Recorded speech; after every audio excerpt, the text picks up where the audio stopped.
Hey, underdogs, welcome back to Underdogs Rise, the podcast where we rise together. How do you speak to yourself? Now, I have experienced such cruelty from my mind, and I'm learning to speak to myself kindly with compassion and not shame.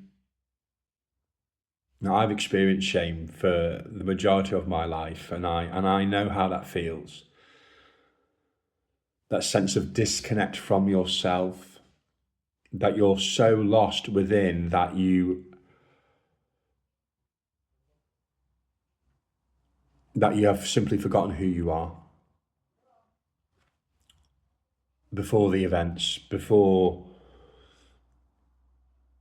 the times when you were younger, and you would just be so immersed in the sense of play and having fun. And as adults, that we can forget that. I forgot that.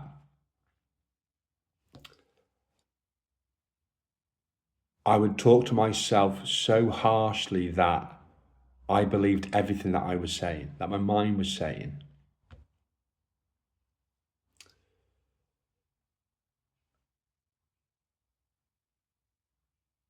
But talking to yourself with compassion, it breaks the cycle. For some of us, it is not something that we have learned. It is something that, through what we witnessed, was then tied to our identity. And nobody's to blame for this. Not them, and not you, and not me. Because that internal voice of ours becomes incredibly harsh to us when we make the simplest of mistakes.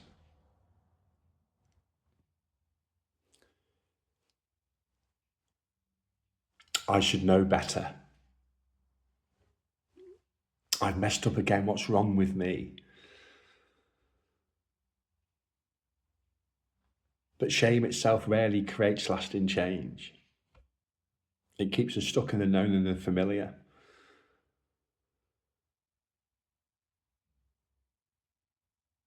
It often keeps us stuck into the identity of the person that we shouldn't be.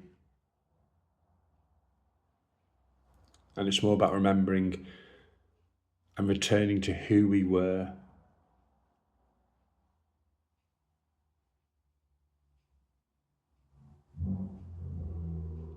I want to ask you something. When you make a mistake, do you correct yourself with compassion or with shame?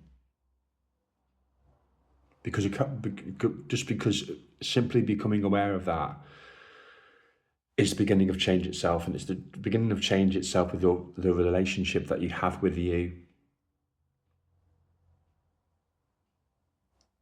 Because I struggle with that.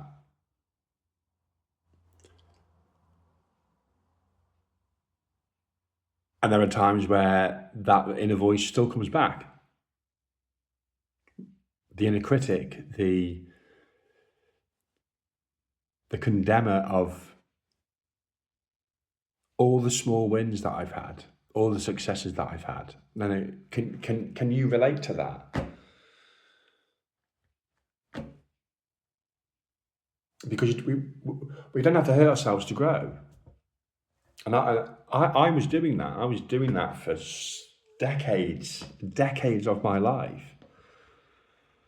Because I thought the harder I was on myself, that is what's keeping me motivated. And I was wrong. It was taking me further away from who I'm becoming.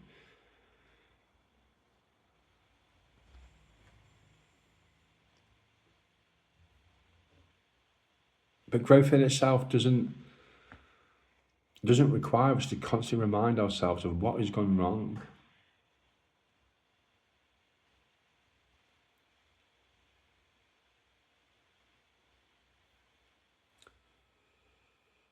Being compassionate towards ourselves doesn't mean avoiding responsibility. It means being honest with ourselves enough that it doesn't lead into judgment about who we are.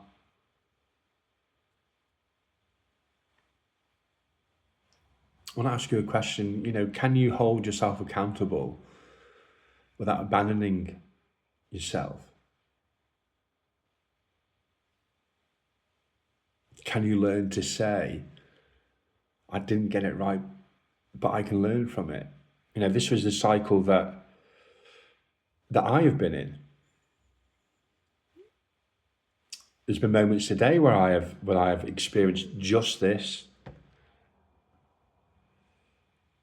Because instead of saying to yourself, I'm a failure, wouldn't it be a compassionate way of talking to yourself and saying that I am learning, I am becoming, and I'm evolving?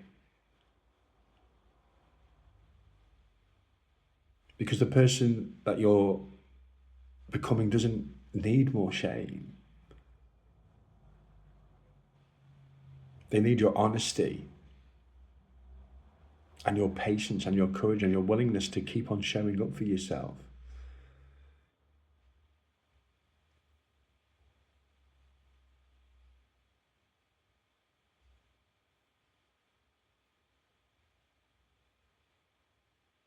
When was the last time that you attended your own lectures? And my mentor would share this with us.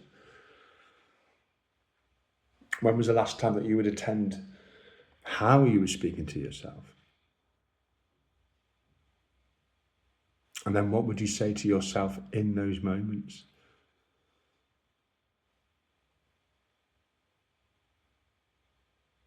This is Underdogs Rise, and we rise together.